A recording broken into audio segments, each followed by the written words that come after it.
안녕하세요. 재테크에 관한 모든 정보를 알기 쉽게 알려드리는 재테크 메신저입니다. 요즘 주택 거래 급감, 대출 이자 상승, 투자 심리 위축 등 이로 인한 미분양에 대한 우려가 커지고 있습니다. 특히 대구 지역의 미분양 공포가 매우 큽니다. 전국 미분양 주택수 1위를 기록하고 있죠. 문제는 내년에 또 역대급 공급 물량이 대기하고 있다는 것인데요.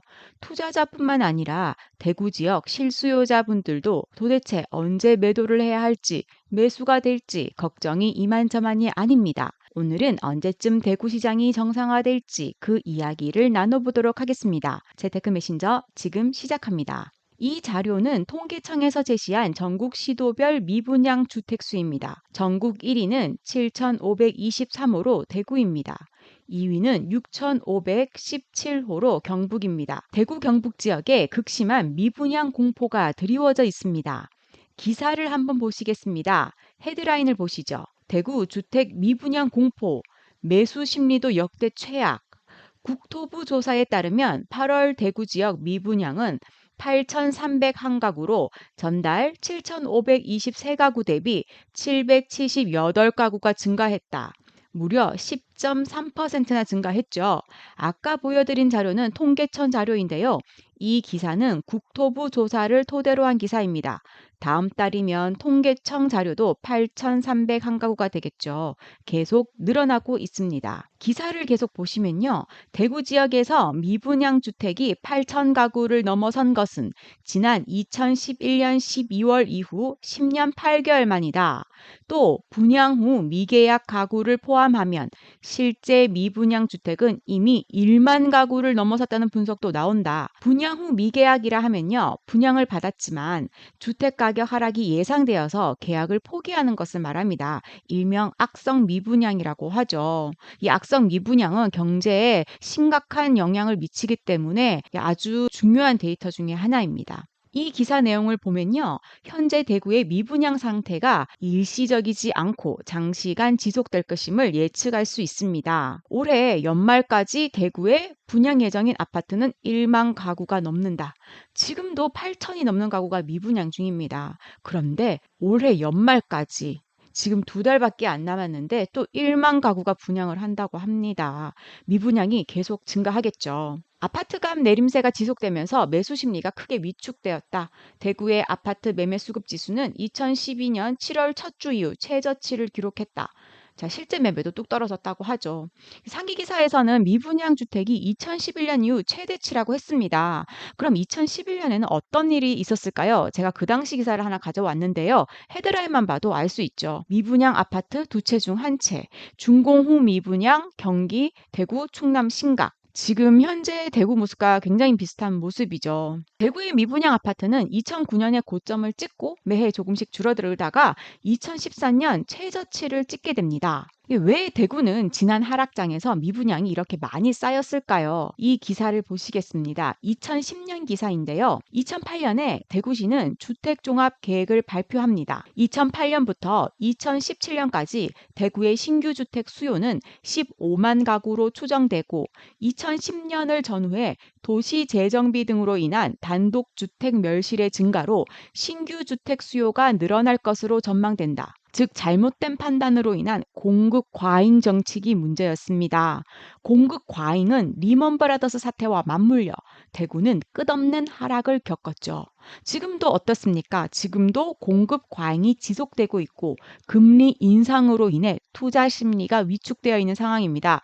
지금과 2008년이 매우 비슷한 상황이죠. 여기서 하나 더 말씀드리자면 그 당시 대구는 왜 잘못된 공급 정책을 내놓았을까요? 여러분들이 정부 정책을 보실 때 하나 아셔야 할 점이 있습니다. 지역 공무원은요, 지역의 인구가 증가하거나 외부에서 기업을 유치할 것을 전제로 한 계획서를 작성합니다. 자신이 속한 지역의 인구가 줄어든다거나 경기가 침체할 것이다.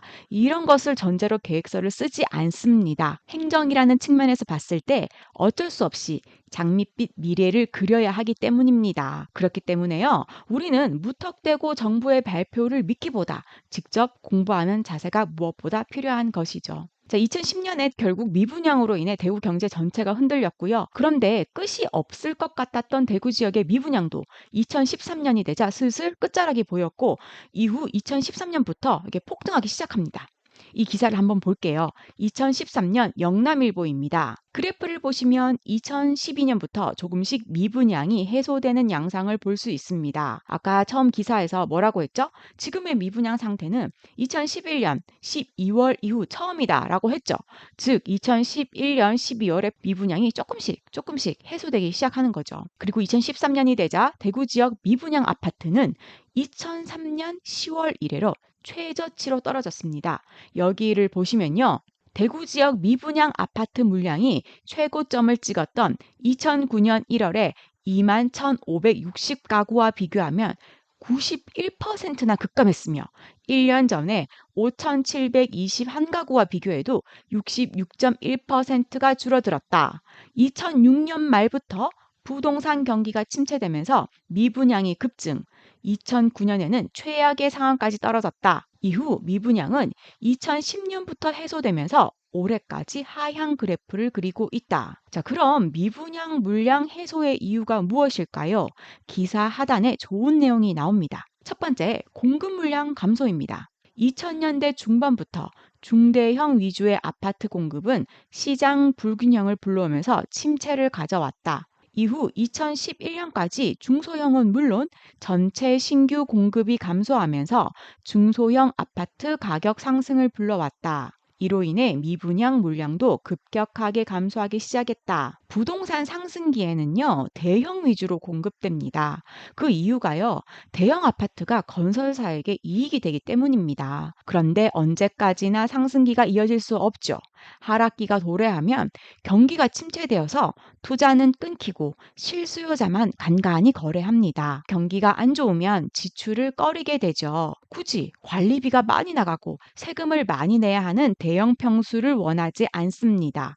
경기 침체기에는 중소형 평수의 선호도가 증가합니다. 그런데 지난 시장에서 중소형 평수 공급이 적었기 때문에 이로 인한 중소형 아파트의 가격이 상승했고 가격이 상승하다 보니 상대적으로 가격이 저렴한 미분양 매물로 눈을 돌리게 되면서 미분양이 조금씩 해소되기 시작했습니다. 두 번째는 세제 혜택입니다. 취득세 감면으로 인해 실수요자들의 마음을 움직였고 미분양 아파트 양도세 감면 혜택으로 인한 미분양이 해소되었다는 것입니다. 세 번째는 미분양 아파트의 감소입니다. 2013년부터는 미분양 아파트가 거의 발생하지 않았음을 알 수 있습니다.